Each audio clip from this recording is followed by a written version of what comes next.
everyone. Hello. Thank you all so much for being here. My name is Emily Green, and I serve as Deputy State Director with Americans for Prosperity Pennsylvania.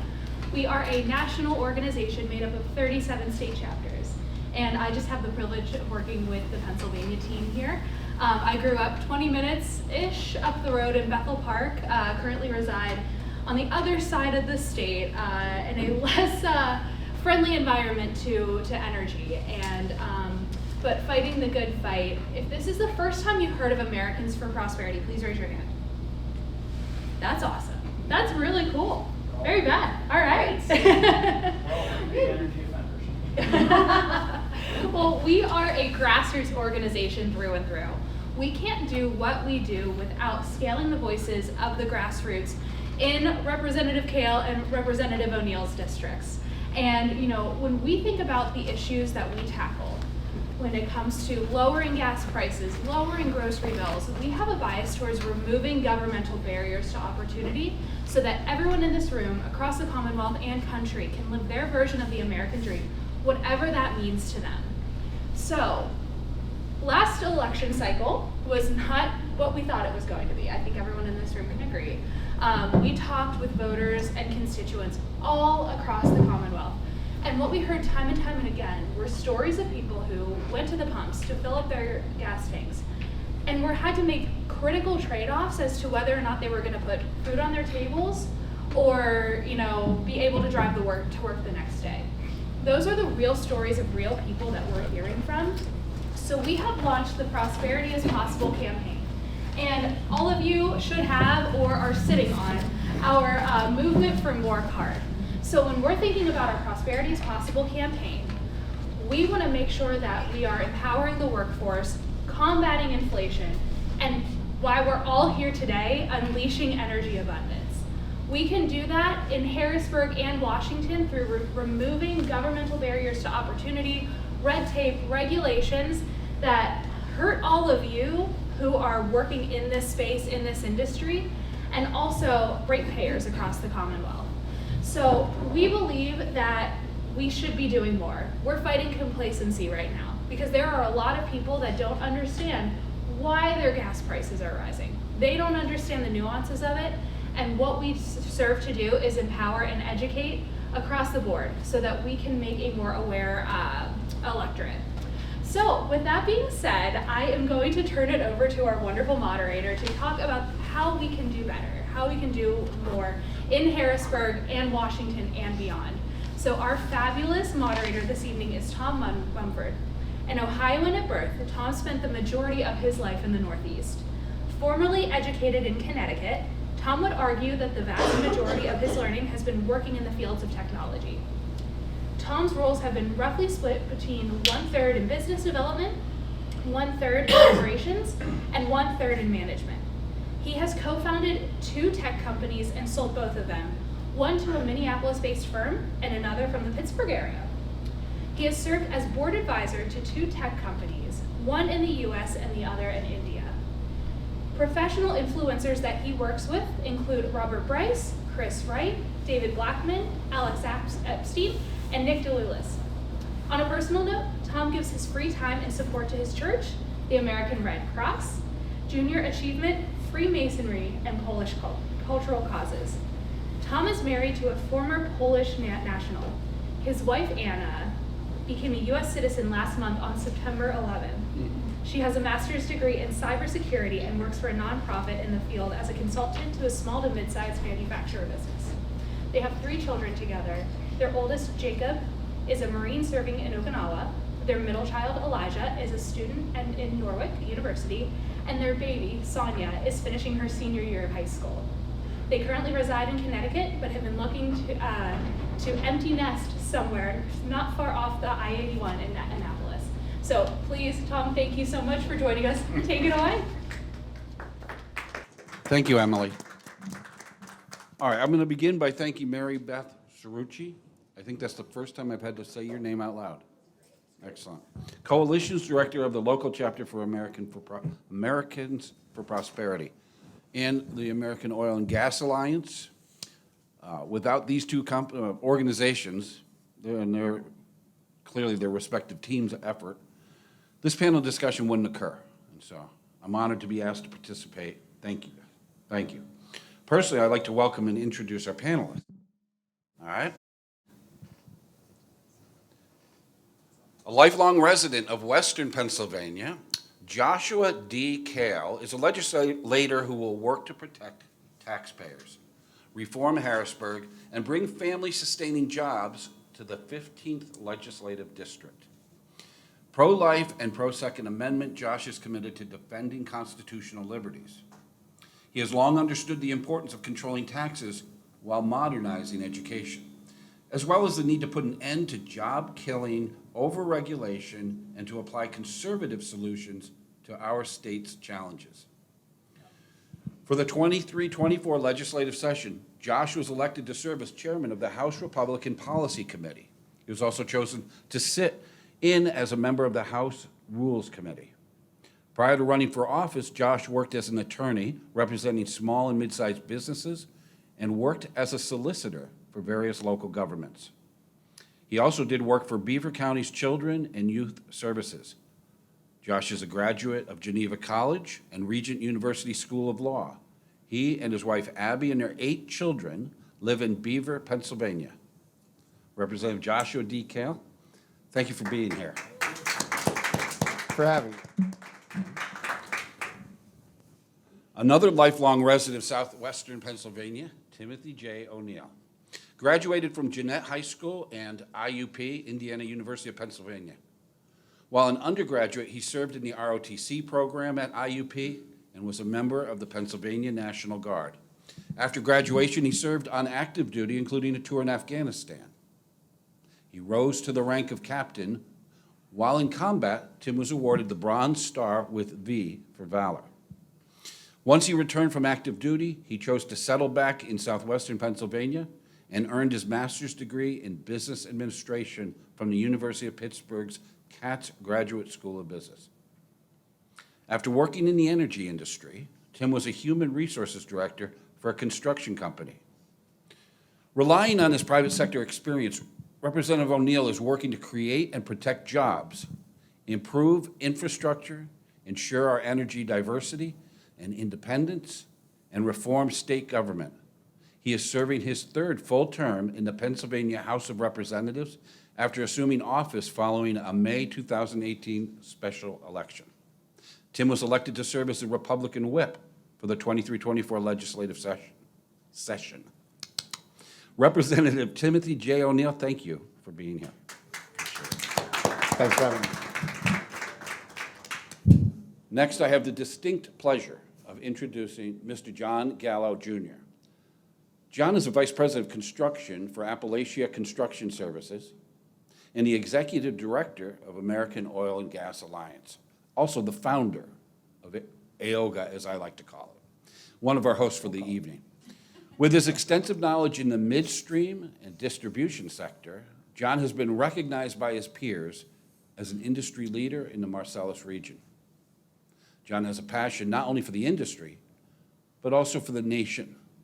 He founded the American Oil and Gas Alliance to help aid in the fight for American oil and gas to sustain the industry for many years to come. He's a true patriot, and I'm happy to know John. Thank you for being here. Thank you.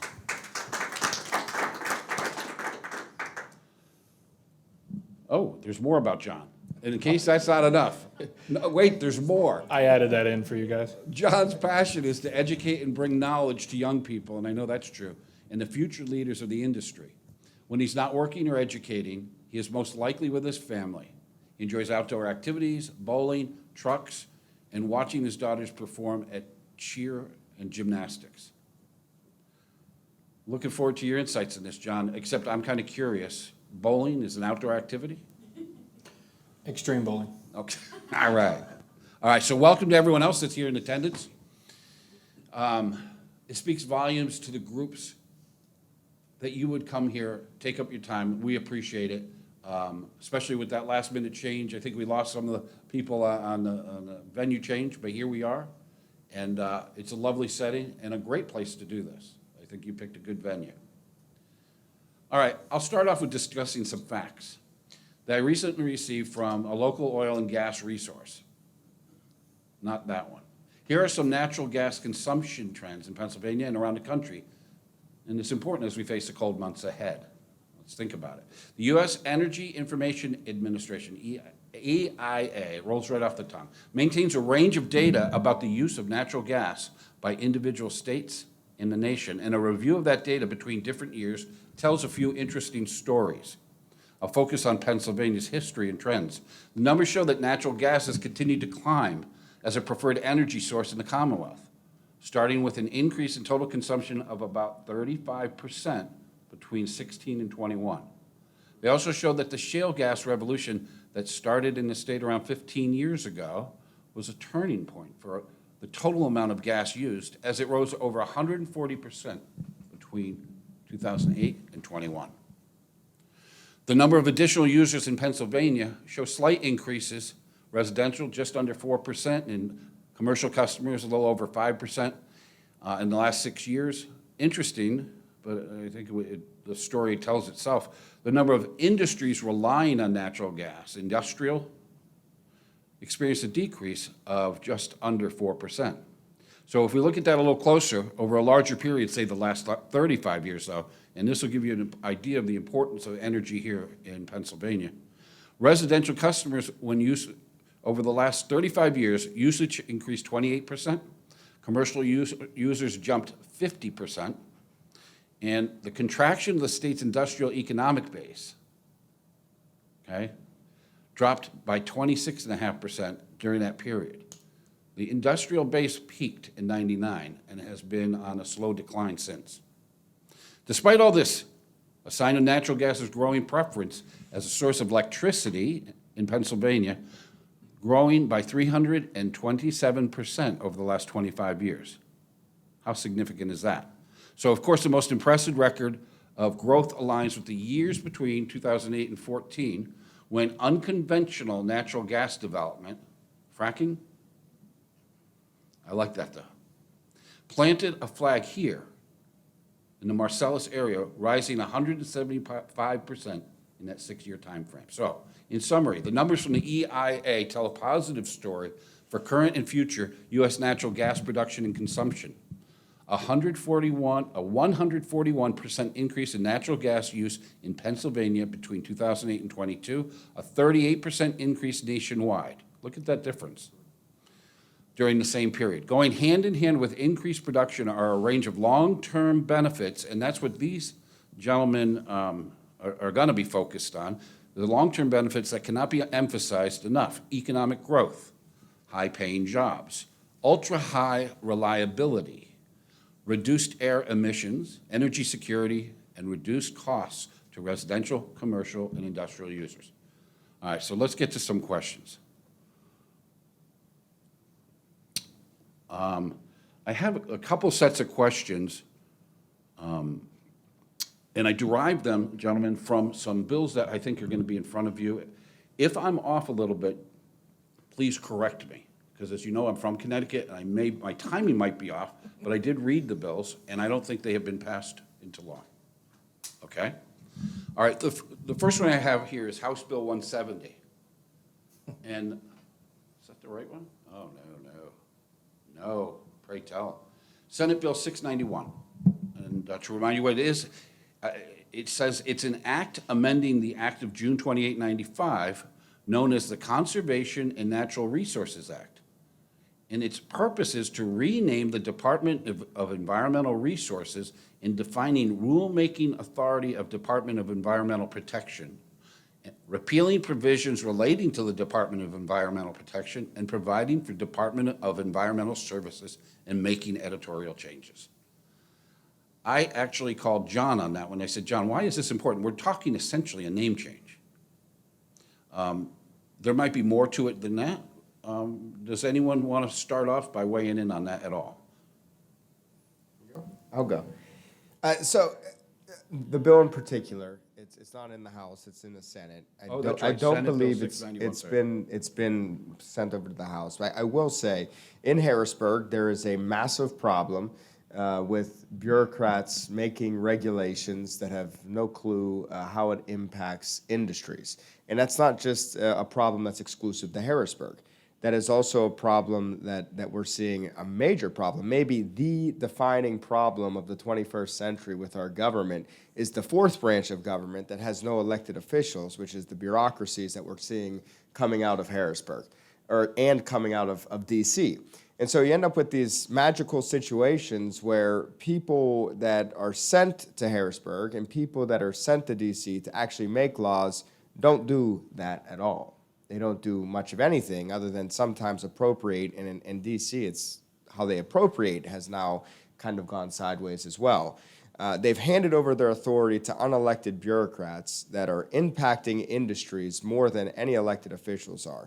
And the idea that we have these so-called experts going in there and making rules with absolutely no way, no recourse, is really a poor form to go as far as how we operate as a government. It's not supposed to be how we were operating as a government.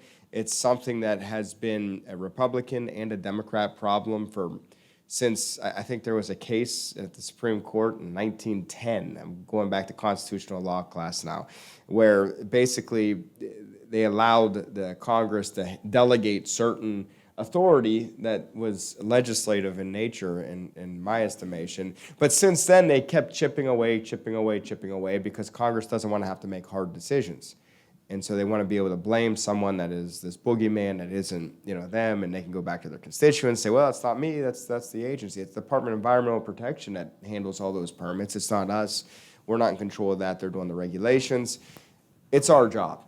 It's supposed to be our job. We're accountable to people. We have to answer to the people that suffer the consequences of the state government. We run every 2 years. So that bill seems like it might expand on the authority of these agencies, which is exactly what we should not be doing.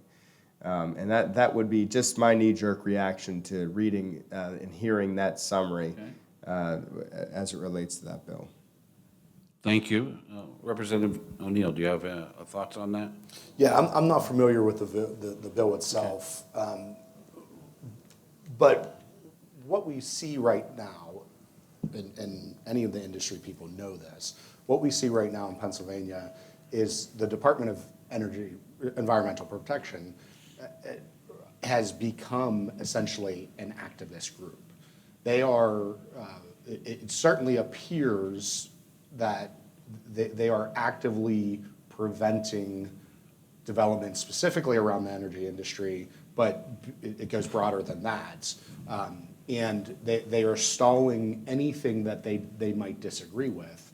And there has been a movement to infiltrate state, well, obviously government, but also the DEP from the environmental left. And the environmental left's role and goal, rather, is to destroy the fossil fuel industry. And we have seen this activism come directly out of the Department of Energy or Environmental Protection. There's, I think it's, I'll have the number wrong, 11 regions of DEP. We're currently in the Southwest region, and Southwest region is known statewide as the worst region to possibly apply to for any sort of permit approval. It's known within DEP, it's known within the industries, and it's largely because a significant portion of the Southwest economy is driven off of fossil fuels, both coal, historically coal, and as your statistics that you relayed earlier, now natural gas as well. And the movement to destroy these industries has absolutely infiltrated DEP.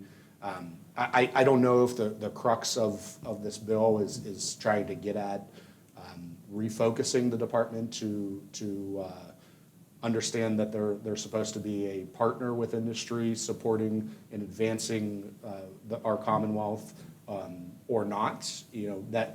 I like I said, I'm not familiar with the bill. But I could see that being a reason to change the name. I apologize. It was a Senate bill, and it may not have reached you guys yet. Right. And I hadn't thought about that before I asked the question. Yeah, no problem at all. But certainly we've seen this activist movement And I actually had a bill a couple sessions ago to split the DEP in half.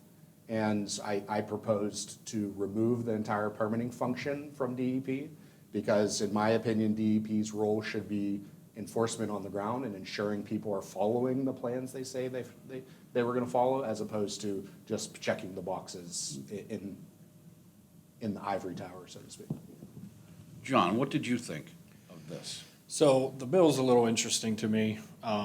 At face value, it's purely an optics thing, right? And why I think that's important, one of the things that this bill does is it changes it from Department of Environmental Protection to a Department of Environmental Services. And some people have asked me, well, what does that matter? Well, here's the reason. There's a reason why environmentalists don't call natural gas, they call it frack gas. It's all about optics, right? And there's a perception there when they're the protection agency that we have to listen to them because there's protection there, right? Another form of optics that I think everybody needs to understand, when you hear about tracking volume of oil or gas, it's always in barrels or BTUs, right? Mm-hmm. But everything is measured in barrels. When you hear about a spill, it's always in gallons. Why do you think that is? That's because there's 42 gallons in a barrel, so the number is 42 times what it should be. It's all for optics, right? So at face value, I think what this bill is trying to do purely from that makes a lot of sense to someone from the industry, because it does say, hey, look, you are not in charge. You're not there for protection. You're there for services. And I think that's where that needs to go. Representative Kail, you looked like you wanted to say something. Before I got into the legislature, I worked in energy, and I still do work in energy as a lawyer, as a general counsel. I know the industry pretty well, and something that I think we need to do as legislators and we need to do within the industry, and it touches on what Representative O'Neill was talking about and what you were talking about. The natural gas industry is a win across the board any way you look at it. If you look at this factually, it is good for our environment. We've reduced carbon emissions in Pennsylvania by 40% over the last 10 years without any government involvement whatsoever. Everyone today is talking about bring manufacturing back to Pennsylvania, bring it back to America, right? Get it away from China. You can't be pro-manufacturing and be against fossil fuels. You can't do it. You can't be pro-American manufacturing and be against affordable and reliable energy. And natural gas is the answer for that. So you have that. It's a national security benefit as well. It's a jobs issue. It's a consumer issue. We win across the board. Facts on the table, we win. And that's why what you say is 100% accurate. We have to communicate about it better. You have to teach, we have to be out there, and that's what groups like AFP do and other groups, and it's very important. And what you guys are doing as well. But I will tell you, something else that we have to get better at doing, because the left and the environmental extremists in particular, they keep coming. Every election cycle, they keep coming, they keep coming, they keep coming. They get out the vote, they get out the vote, they get out the vote. And there's only so much that we can do up here, where each and every one of you probably know people that work in an energy company or work in an energy company yourself. The SEIU, and I'm digressing a little bit, but the SEIU is an organization that right now in Pittsburgh controls pretty much all of Allegheny County. And we're going to see more of that in the next couple of weeks, probably. I don't hope. I hope Rocky can end up pulling, Joe Rocky can end up pulling that race out. But the mayor's race, the SEIU bought, it's crazy, and they work hard and are organized. And they're probably going to do a similar thing with Allegheny County, which is 1.2 million people in Allegheny County. The SEIU as an organization has 3,000 people in it. The natural gas industry and the employees that it touches in Pennsylvania alone is 200,000 individuals. 200,000 individuals. So a part of it, yes, is educating. A part of it is us advocating, yes. But another part of it is just strictly manpower. You win elections by having more voters than the other side. And I'm not even saying Republican versus Democrat necessarily, but we got to start getting focused on energy issues, because the other side of this wants to destroy this industry. They don't want to deal with facts. They don't want to deal in reality. They don't. Everything they do is counter to that. You can throw as much arguments and facts at them as you want. Until we start beating them consistently at the election box, that's when this is going to all go away. Representative Kail, let me reel you in Yep. a little bit. All right, so this, what John said about the optics started to make sense. When I read, again, you may have not seen it, so if you're not familiar with it, it's a Senate Bill 198. Oh, I'm on, okay. It's an act amending the act, again, amending an act from 1988, known as the Environmental Hearing Board Act, further providing for definitions and for jurisdiction. And I found this one particularly interesting because it uses language that, in one respect, contrary to the previous bill, and introduces qualitative terms such as arbitrary and capricious in a bill. I found that. So the 3 points to this bill, in case you hadn't seen it, is it proposes to change, remember what we just talked about, changing the name? This next one says it proposes to change the Department of Environmental Resources to the Department of Environmental Protection. So it's like one doesn't know what the other one is saying, which I found interesting. The other thing it brings in, it wants to add the term record of decision. All right, to the bill, they want to add that to the bill, and the record of decision means, and listen to this language, a decision justification document prepared by the department. The term includes any department correspondence on a permit application to an applicant, including administrative completeness determination, technical deficiency letter, and written response to the department by an applicant, summary of the department's written response to public comment on a permit application, applicant written response to public comment, other state agency written comment to permit application, and written response by the department or permit applicant. That's all I mean, what was that bill in the first place when it didn't have those capabilities? All right? The one that it's modifying. And then the last one, it wants to add the term standard of review. And as an attorney, Representative Kail, you might be familiar with some of these terms, but it says it wants to add it in the meaning that they're deciding the meaning of standard of review means in an appeal of a permit issued by the department in which a record of decision, the other new term, has been prepared by the department at the time of the permit decision. The standard for review by the board shall be exclusively limited to the record of decision.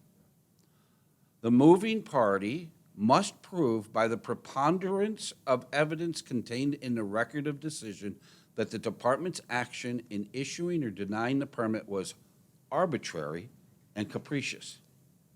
All right, so this is a Senate bill that's going to come to you guys in time. And it's, So do you know who's the sponsor? I can tell you. I can tell you.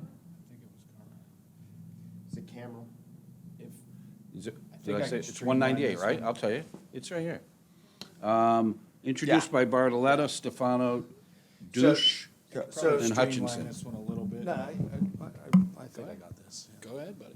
So what this is getting at is basically environmental groups consistently appealing permit applications and permit decisions, issuance of permits.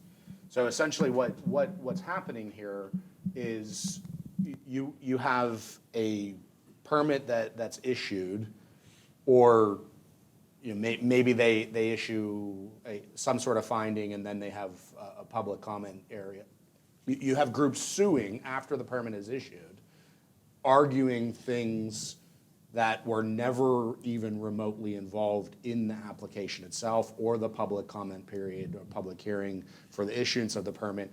And they are then further delaying the final issuance of the approval of the permit even further. And in some cases, massive multi-million, maybe even billion-dollar projects have been canceled just because it took too long. Mm-hmm.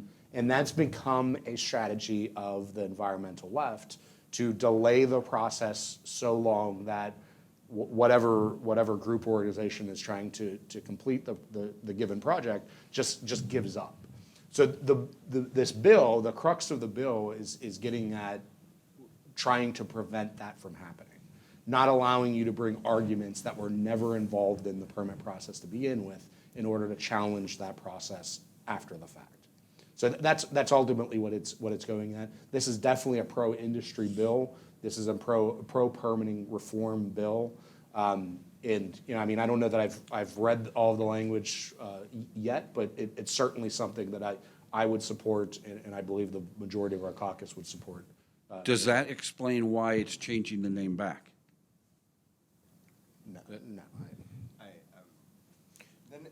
name change back, I'm not sure. Yeah, I'm not sure what that I the, can't tell. that seems arbitrary and capricious to me, that they would want to change the name, yeah, right? But the arbitrary and capricious is actually a technical standard in legal terms. And basically what it is every time you do an appeal, there's a standard of review where a court of appeal doesn't just redo the case, right? So they give deference to a lower court, and unless it's egregious, usually, they'll maintain the lower court's ruling to keep consistency, because consistency is important. So that's what the standard of review is. How closely are we going to look at this? Are we going to look for minute facts or minute issues of law, or are we going to just say, at the most of it, like they did the right thing. Like, we're not going to get too far into it. Arbitrary and capricious means unless the decision below is determined to be arbitrary, they just made it without any type of real solid reasoning, we're going to affirm the decision below. So it expedites the process and the appeal process significantly. Thank you. John? Yeah, just to reinforce what's been said, this is, in my opinion, a good bill. It puts that specific guidelines around that permitting and that appeal process, and it puts some structure there. To their point, you can't come back in after you lose the first three and make up something else like it's in the water type of argument, right? So it does actually put some structure around it. I think where the name change comes into play is I think inside of that bill, it's actually removing, so we're talking about the Department of Environmental Protection and the Department of Environmental Resources. It's actually combining those two to remove some of that additional outside interference as well. It's bringing everything closer together and putting limits on it. It's not actually changing the name of everything. It's bringing them together. Okay, so thank you, gentlemen. And you were talking about, Representative O'Neill, you were talking about how it's constantly something to stop the progress forward. I have, in my readings and listenings, seen that that's a complaint with the, certainly out in the Northeast, with the wind turbines out in the ones they're having out in the ocean.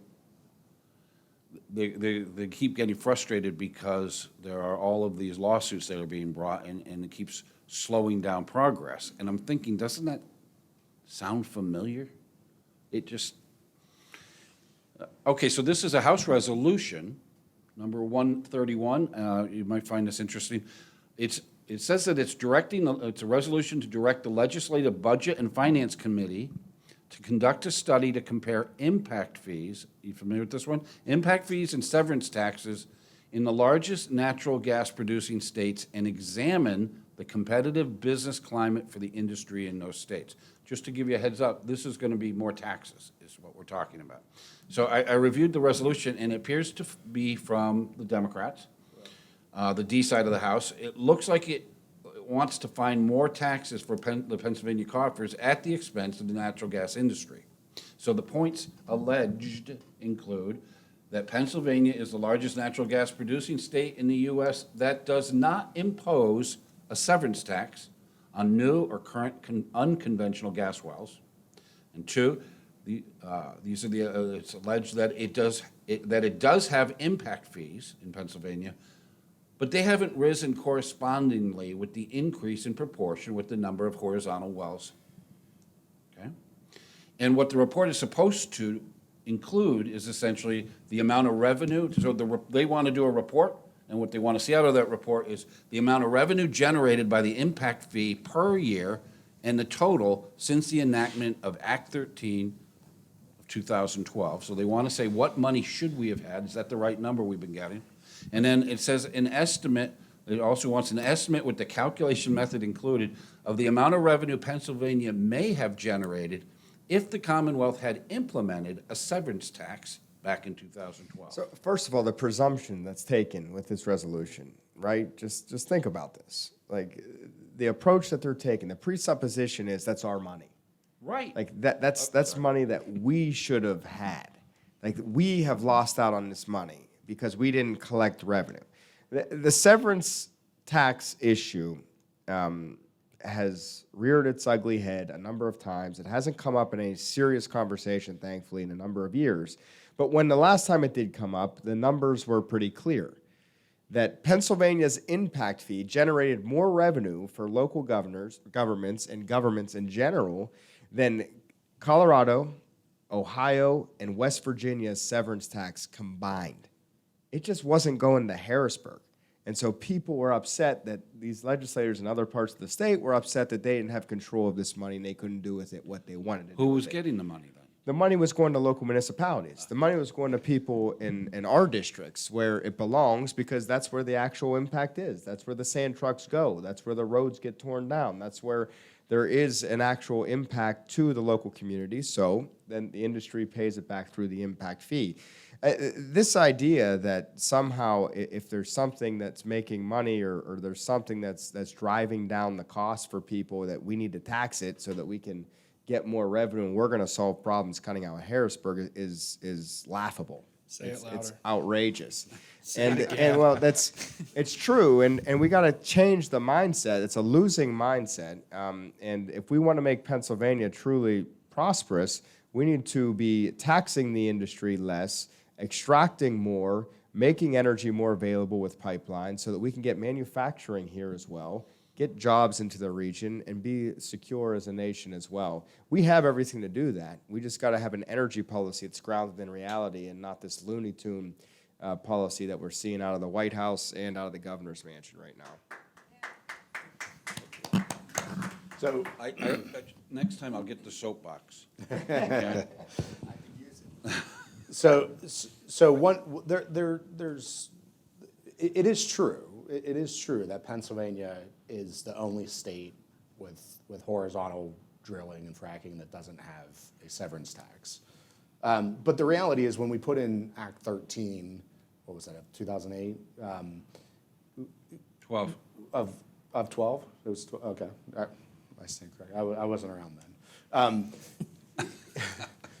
Act 13 of 2012, which established the impact fee, at the time, it was just semantics. You know, we had, the reality is we had a Republican governor, Republican-controlled House and Senate, and none of them wanted to implement a tax. So when they structured it as a fee, an impact fee. Now, you fast forward to today, and the argument about severance tax has never really gone away, despite having this impact fee. And there's a bunch of things that are wrong with the conversation. But first and foremost, we're by no means is anybody who's in support of a severance tax talking about implementing a severance tax and getting rid of the impact fee. No, what they want is a severance tax on top of the impact fee, and they want to have a double extraction tax on an industry that is driving a large portion of the Commonwealth's economy. That alone, not to mention they already pay corporate taxes and payroll taxes and everything else on top of it, that alone is a non-starter. But also, it goes beyond that as well. Like Josh said, a severance tax is really about control of the money. The impact fee is structured that 60% of the money that's raised out of the impact fee stays in the community impacted. The additional 40% does go across the state, and all 67 counties of the Commonwealth actually get money from Act 13 impact fees, whether they have drilling or not. I'm proud to say that Washington County is typically, year after year, the #1 county for impact fee disbursements, and that's because we have the most activity in the Commonwealth. But again, as Josh indicated, That's because it's our roads being torn up. It's our communities being impacted by the drilling. And that's where the money should go.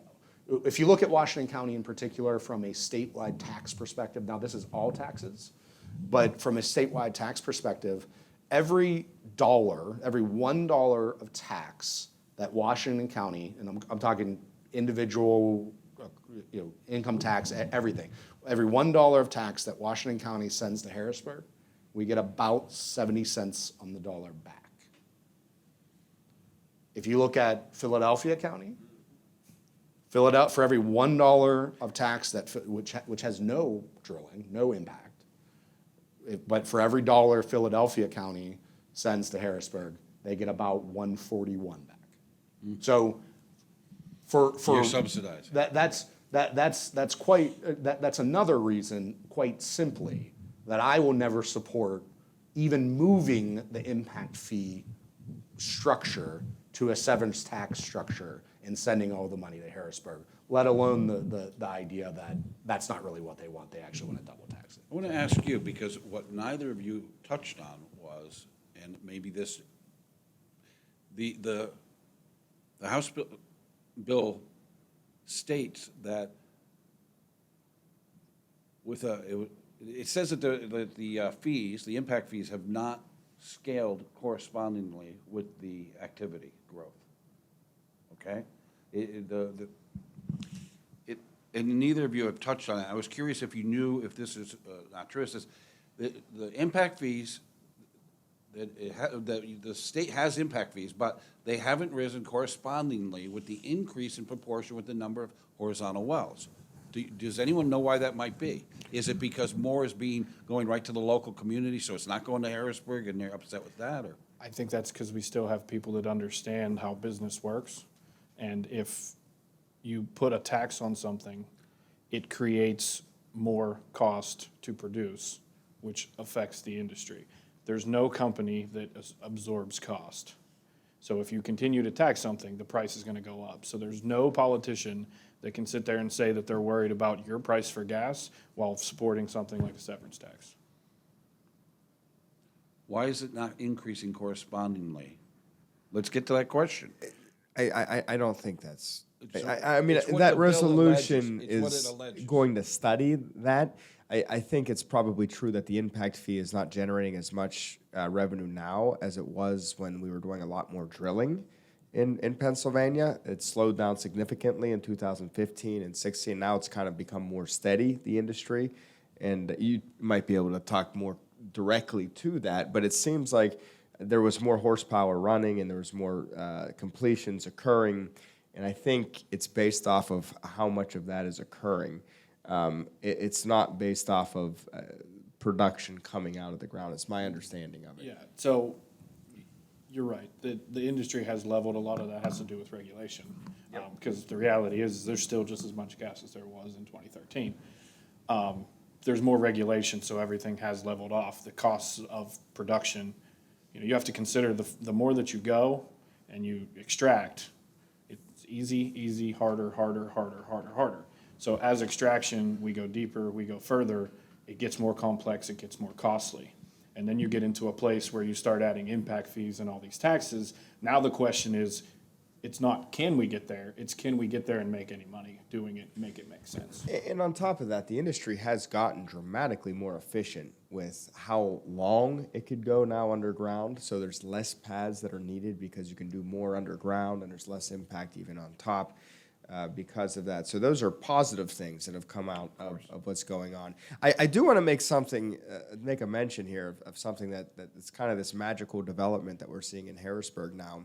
The far left actually is against severance taxes now.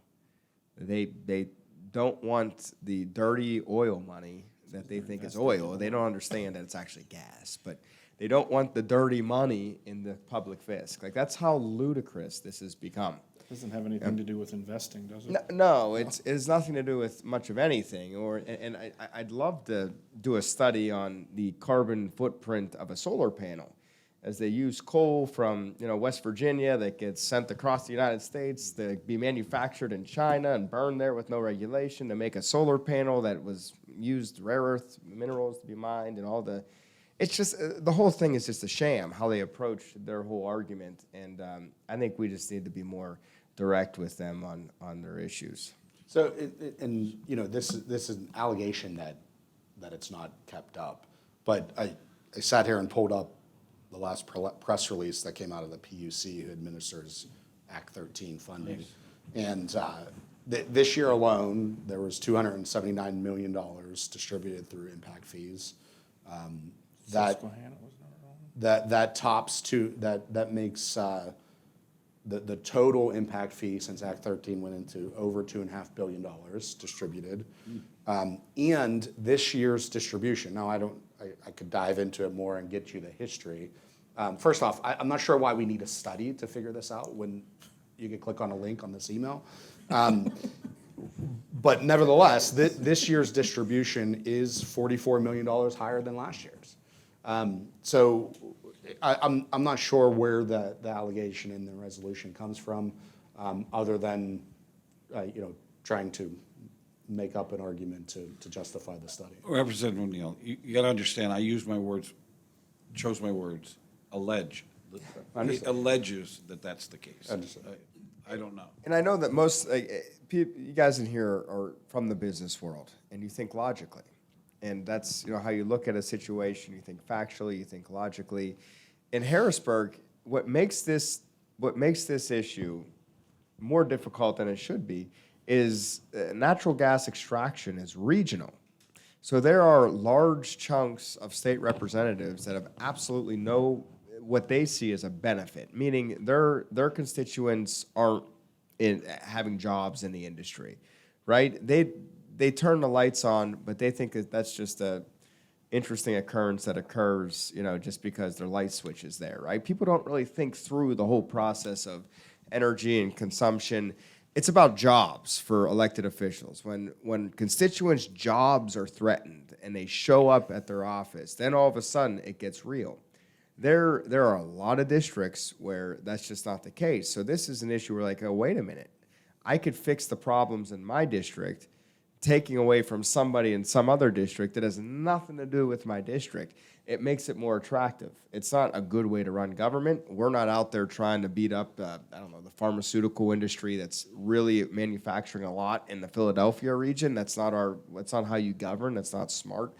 But that's basically what they're doing. It's not in their backyard. It's not a big deal for them.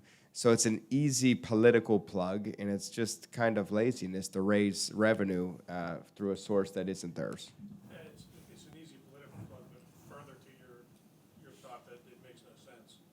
On an impact fee, they do have something to gain. 40% of that is being distributed throughout the state. So why wouldn't they get on board and help get those monies into their districts? Because 100% is bigger than 40%. Tom, before we move on, But 40% for doing nothing. before we move I'll on, take that job. real quick, we're talking about the money that's being lost out on and all of these things. Nobody's addressing or talking about the money that's indirectly plugged into these counties and these townships and everywhere like that. I've been in the industry for quite a while, and I was there when St. Clairsville turned from a bar, a gas station, and one hotel to 14 hotels 9 months later. I was in Butler when they boomed up there, and all along 422 you had campgrounds and you had all these things. So let's not talk about money that's lost. Let's actually do a study and see how much these industry people from everywhere have put into these places and made these towns what they are. The money is lost when it goes to Harrisburg.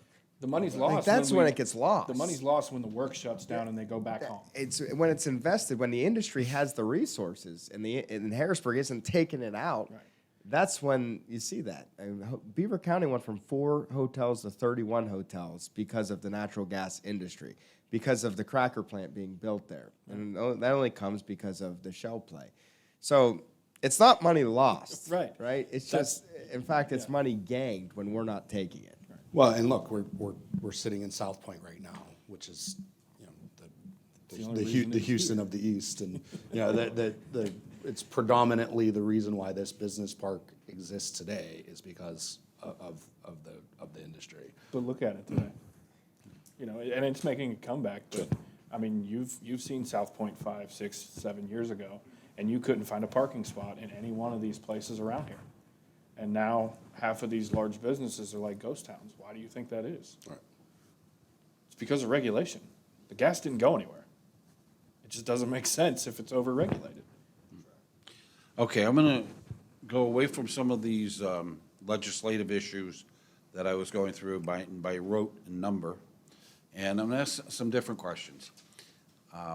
Southwestern Pennsylvania is rich in natural resources, but both Harrisburg and Washington have taken great steps to limit carbon emissions under the false narrative that this will increase production standards. What is the Regional Greenhouse Gas Initiative, and how is this a threat to energy production in Pennsylvania? So, Representative yeah. O'Neill, you go ahead. Yeah, so the- Give so him a the- chance to get his thoughts together. well, I mean, to put it bluntly, the Regional Greenhouse Gas Initiative is a really bad idea. It's a cap and tax program. The Regional Greenhouse Gas Initiative is actually a consortium of 11 states in the Northeast that cap and trade and tax carbon. So it's a carbon cap and tax program that, like I said, the 11 states in the Northeast participate in. Every single one of those states is, from an energy production standpoint, is very much smaller than Pennsylvania. The reason why this is an issue in Pennsylvania is because Governor Wolf, it seems like it's forever ago, but a few years ago, began the process to unilaterally put Pennsylvania into the Regional Greenhouse Gas Initiative. And I say unilaterally because I think there's a strong argument, and it's currently being hashed out in the courts right now, that he didn't have the authority to do it unilaterally, that it should have been an act of the General Assembly to go through the process, to debate and decide whether or not we wanted to implement this type of program. But essentially what it would do is you would have heavy industry predominantly would be required to go out into the Regional Greenhouse Gas Initiative market, and they would have an auction for carbon credits, and you would have to, based on your carbon production, you would have to buy enough credits to offset that production. And that money would then be, the way it's structured up to this point, is that money would then be funneled into a restricted account in Harrisburg at the state level that would then be used for environmental type projects across the Commonwealth.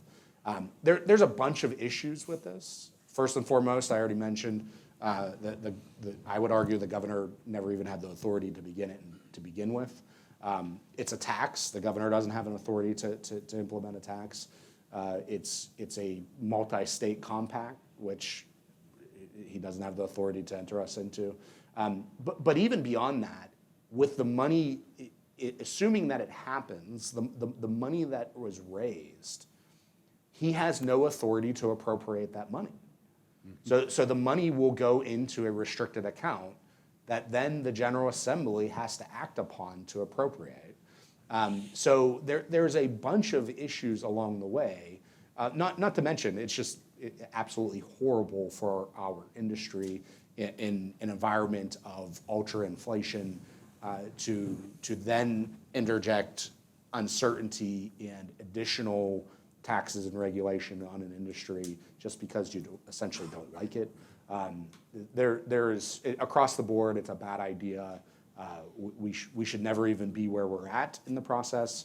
But unfortunately, right now we're relying on the courts to come through.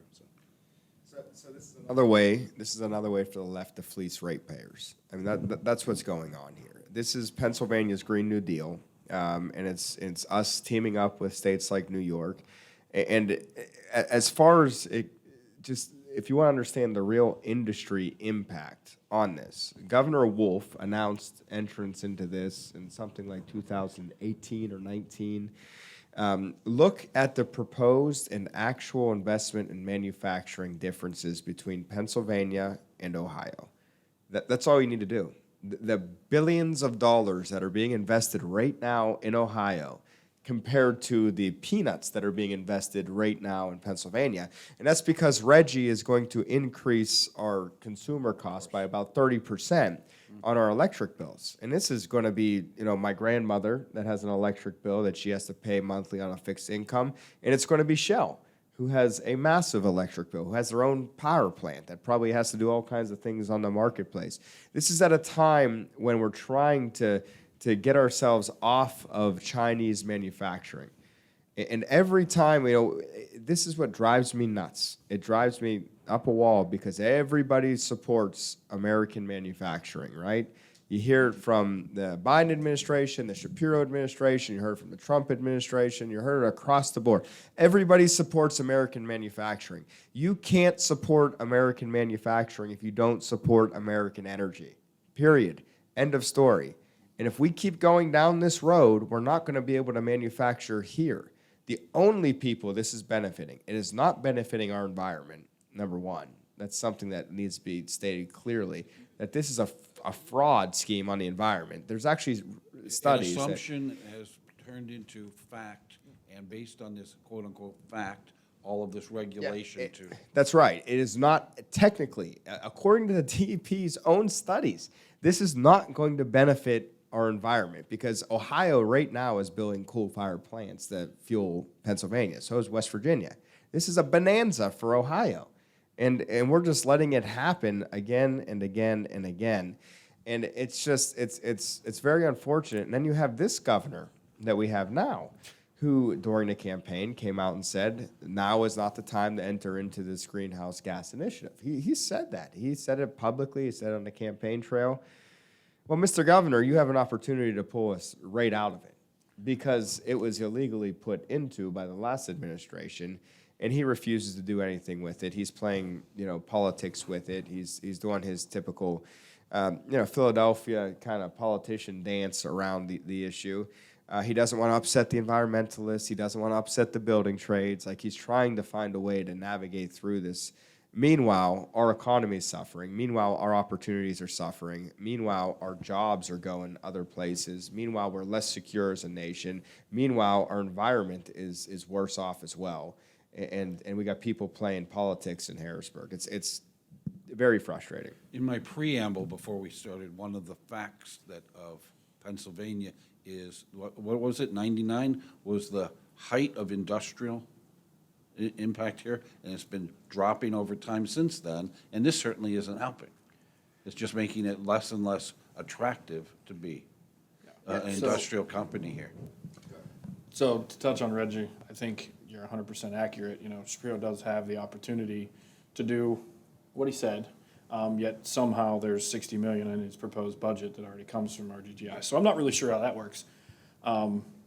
They're 100% right. Based on the Constitution, he does not have authority without assembly to enter into a tax. But a couple things about RGGI that not a lot of people do understand.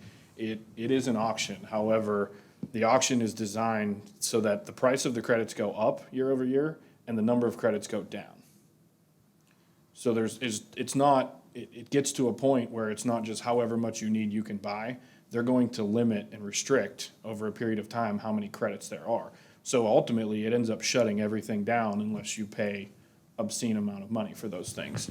To touch on the environmental impacts of Reggie, there's a claim that it's going to save 270 million tons of CO2. The issue with that is it's 0.0000037% of total emissions in the world today, so it's a literal no gain, especially when you have other places that are increasing by multiples, 10x, 15x, things like that. There's no environmental impact there until everybody follows the same toe. You touched on bills, energy bills. The problem with it is designed to bring your bills down by 3%. The problem is every other state in RGGI right now is about 64% of an increase.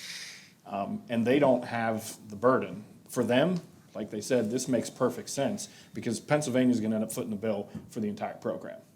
And that can't happen. So, I think it's important for us that are from these regions, that are from the industry, to push back on the environmental narrative that the left pushes. Because I am a firm believer that even if you accept the premise that they take on carbon emissions, they lose. The only answer forward, rationally, is natural gas. Because all we're doing right now is creating more demand for overseas manufacturing with what we're doing. And the number one problem with carbon emissions is what's coming out of China and India and Russia. You know, the world extracted and burned more coal last year than it ever has in world history.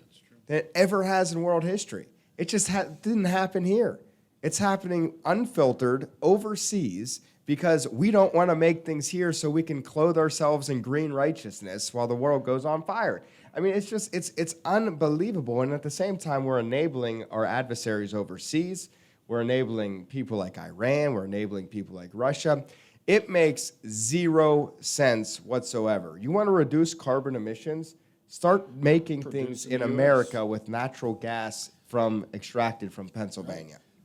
All right, so last year, Americans for Prosperity highlighted the fact that when the 46th administration took office in January of 21, the national average price of gas was $2.81.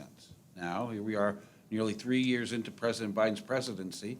Gas prices are upwards of $4.50 in Pennsylvania. The state gas tax plays a role in our record high state prices. Should Harrisburg remove the gas tax? So we absolutely, especially in the world of that we're seeing with ultra inflation the past several years, we should absolutely be looking to lessen the burden on our citizens. And that does include reviewing the taxes we have on the books, like our current gas tax, which I believe is either the first or second highest in the nation. But let's be honest about it. Taxes do serve a purpose. They should go to fund the things they're intended to fund. In my opinion, once that expires, once you no longer need that revenue, then the tax should expire and go away. The challenge we have in Pennsylvania is it's really a Harrisburg problem. But we fund our road system in PennDOT, the Pennsylvania Department of Transportation, through predominantly our gas tax.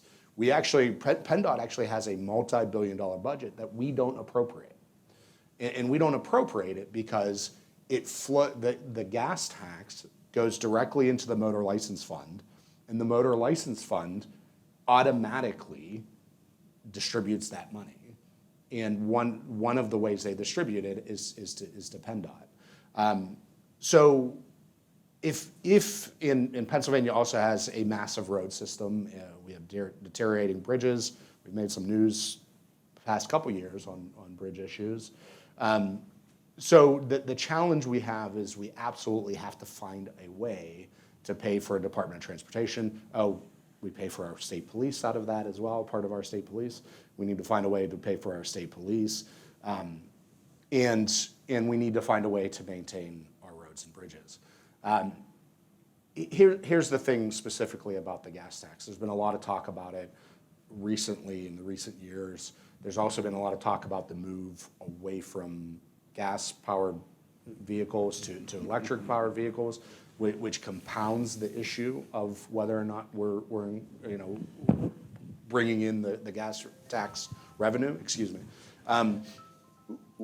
But here, one of the things that I learned personally through the course of the pandemic is, at the time during the pandemic, I was on the Appropriations Committee, and we started in March of 20 when the world shut down, and our normal budget cycle, that's right around when we're starting the budget cycle typically, and then we usually go through June and then we enact the budget if it's not this year. So March, everything shut down. We started the budget process looking at our revenues coming into the state and looking at a $3 billion hole in our state budget. What is that as a percentage? Our state budget's about, what we appropriate is about $45 billion. Okay. So 7% shy. Yes, yeah. So here's the thing, the revenue, fast forward, we ended up enacting a budget at the end of May. And, so you fast forward just 2 months and we enacted a balanced budget. But the revenue picture didn't change during that time because everything in Pennsylvania was still shut down, or the majority of things. But what changed was our priorities on where we were going to spend the money we had. So the thing that I learned throughout the course of the pandemic is the issue isn't to fund the things we need to fund at the state government. The issue isn't the amount of money we're bringing in. The issue is how much money we want to spend out and what we want our priorities to be. Year after year, the budget is essentially a set of priorities. So if we want to maintain roads and bridges, we can do it by lowering or I don't know if it would make sense to eliminate the gas tax or not, but we can certainly do it by lowering the gas tax. We just have to be willing to change those priorities and ensure that that is one of our priorities to actually do it. I think it's absolutely something we should be analyzing, absolutely something we should be looking at, especially in today's day and age of hyperinflation around energy taxes in particular. So your answer is maybe. We should be looking at it, absolutely. Okay. Yeah. Do you have anything you want to weigh in on? So there is actually a committee in Harrisburg that is looking at this because they're studying another study, right? Yeah, right. The impact on electric cars, electric vehicles, because we're heading down this very interesting road of increasing demand for electricity while we're decreasing our demand to generate electricity, which is just not going to have, we're going to have rolling blackouts now in the next couple of years because of it. But our electric vehicles and how they are taxed and how that works, and it's not just electric vehicles, we have more efficient vehicles. So the gas tax was going to go south anyway. The numbers were going to decline regardless because our vehicles are much more efficient now as we go on. And so there is a group of individuals, the chairman of the different transportation committees, the secretary of PennDOT, that are looking at a way of globally understanding how we fund infrastructure. It's important. It's something we should focus on. I get nervous when we start talking about new ways to generate funds for anything that the government's doing. Sometimes it's better with the devil that you know. But with that being said, is there ways that we can improve it? 100%. 100% ways that we can improve it, and I hope we do. So I didn't get a yes or no out of you, other than we're going to have to look at it. Yeah, because Let's improve it. Let's reduce it. Let's improve it. Let's find a better way to do it. was looking at a way of taxing per mile and tracking vehicles that way. So there was under Governor Wolf actually put a group together to study new ways to generate revenue, and I think that's what Josh is alluding to, and there was a lot New ways to fleece people. Right. There was a lot of what I'll call innovative approaches to fleecing people, and one of them was a per mile. But again, the things we need to remember is the tendency over time isn't to implement a new tax and eliminate the old one. Our tendency is to just add. I will use a tried and true example. It has nothing to do with energy, but in the state of Pennsylvania, to this very day, on every bottle of alcohol sold in our monopoly state system, you actually pay 26% tax. No, I'm sorry, 24% tax. 24% tax. You pay 6% sales tax, which is the sales tax for virtually everything, and you pay an 18% excise tax, which is most commonly referred to as the Johnstown flood tax. Oh, not the sin tax? No, it's the reason why it's called the Johnstown flood tax is back in 1934. I don't know the exact year. Somewhere around there, the city of Johnstown flooded, and it wiped out a significant portion of the. Well, the state actually came in to fix it, and there was a massive infrastructure project to ensure that Johnstown never flooded again.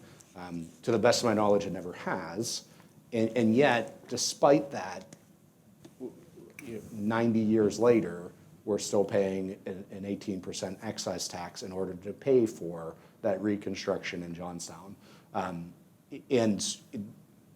That's the model. The model is we add taxes and then they never go away, as opposed to. And just for the record, the project is completed. The Well, like I said, Well, it's luckily never we have flooded that gas again. tax. It's never Luckily, we have flooded. that gas tax to pay for it. John, should we eliminate the gas tax? I'm going to let these guys handle that one, and I'm Study it. going to say I think it needs to be responsible. I think there's probably opportunities to reduce it. I think it needs to be smart. Taxes are designed for a purpose, as you said, not to generate revenue that we don't have. But I want to get into some other things here because we're getting ready to wind down. Please. So I'll start off closing statements if you guys are okay with that. First, I appreciate you guys coming. Thank you very much for the insight. Here's the deal. We've talked about a couple things up here. We talked about American production. We've talked about domestic production. And at the end of the day, American production is where it needs to be. You talked about fighting that argument. There's two things that are very quickly that you can drop that argument. First is the United States has reduced its emissions 4 times any other country out there. And then the natural gas and the oil that we produce, for lack of better terms, is mild, right? Now we have a lot more technology, we have better refining, and it's up to 41%. So if you really care about the environment, start producing it here, and you're going to lose up to 41% of those emissions. So that's where that's at. From an education standpoint, and you touched on it earlier, you started talking about energy and education. The one thing that we have to do as a people, and this is one thing I'm hyper-focused on, we talk about it a lot, we need to start understanding what the difference between electricity and energy is, because they're not the same thing, right? Everybody wants to interchange those words, and I've said this before, most of you guys have heard me say it, I'm an oil and gas advocacy group. However, I am not against alternatives. The optics, I won't say renewables, I will say alternatives, because I think that's important to note that, right?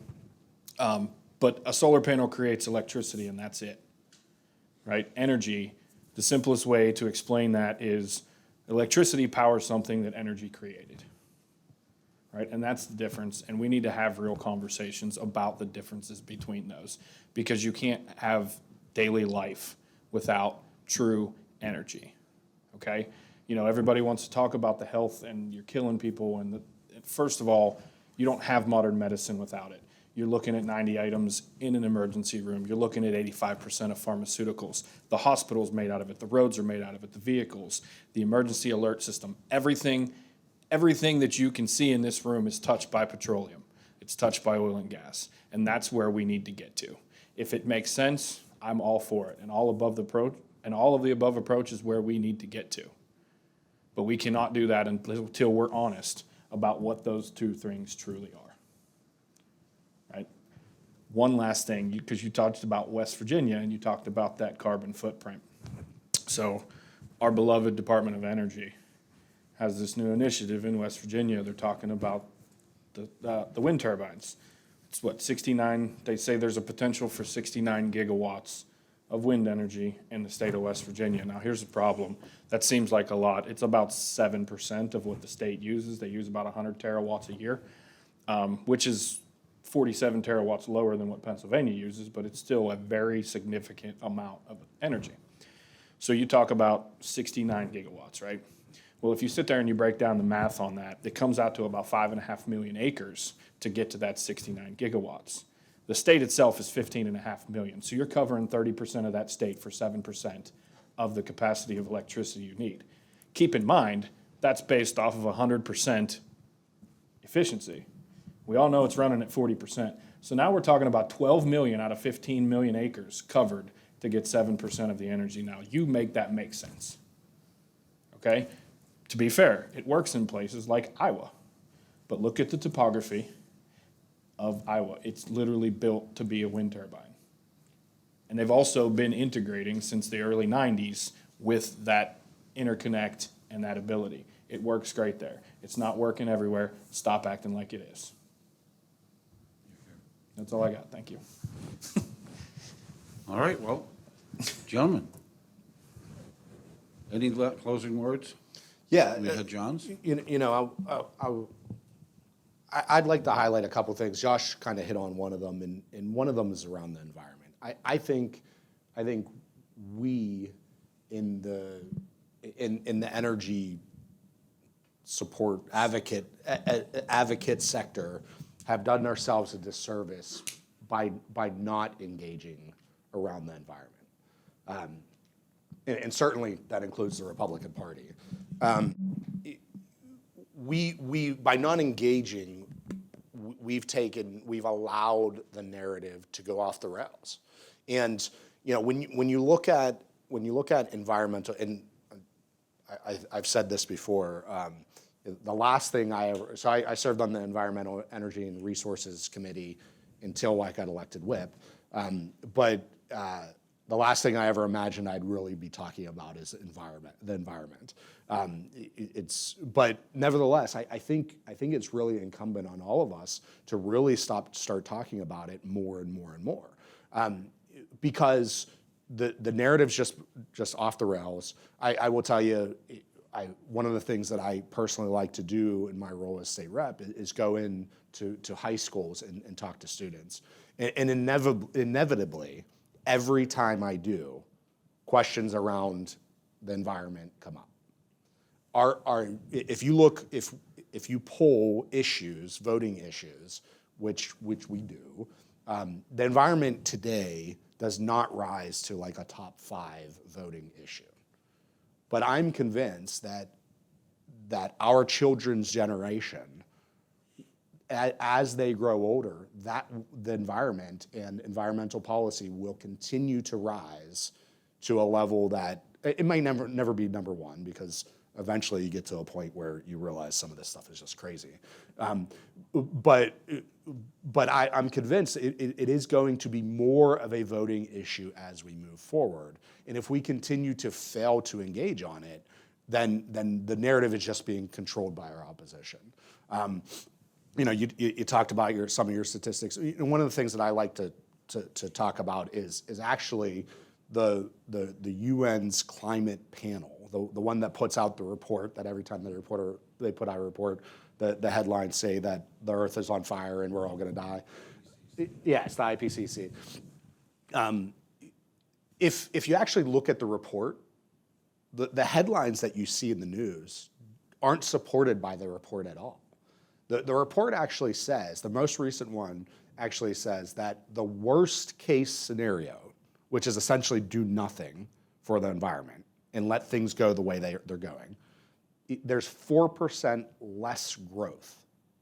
Not 4% decline, not we're all going to die, 4% less growth in 2050. So the whole narrative is just based on, it's not based in science. It's truly not. It's a narrative that's been controlled on perception and ideology, and the people on the other side of the issue need to engage, because there is no reason that we can't continue to prop up the industry, produce, as John and Josh have said, produce the energy right here in the United States, in Pennsylvania, and do it in a responsible, environmental friendly way. There are things we can do. There are things we should be doing. But those things by no means are the things in the Green New Deal or what have you. There isn't any reason why we can't do both. We should be doing both. One statistic I like about the environment that I always cite that nobody seems to know. You always hear about the extreme heat deaths when people talk about the environment. All Arizona this year had record-breaking heat waves, right? And you hear about all the people that die from extreme heat. Well, worldwide, significantly more people die for extreme cold. John just said it's 10 to 1. 10 to 1, people who die from extreme cold to extreme heat. So the earth warming is actually a net benefit for people dying of extreme heat.